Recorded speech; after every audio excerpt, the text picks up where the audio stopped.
हम खतरनाक मकाम पर फंस गए हैं। यकीनन गद्दारी हुई है।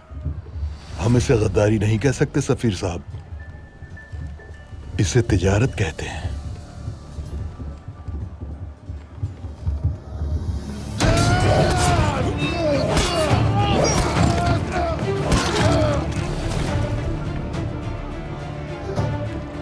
हायरा साहब को देखो जाकर।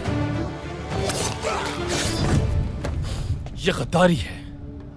तुम लोगों ने मुझे धोखा दिया है। आप बदकिस्मत हैं हायरा साहब।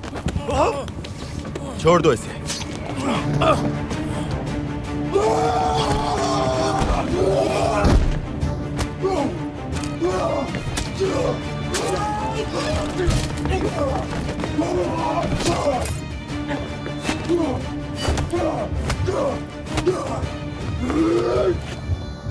जो भी हमसे गद्दारी करता है उसका अंजाम मौत है।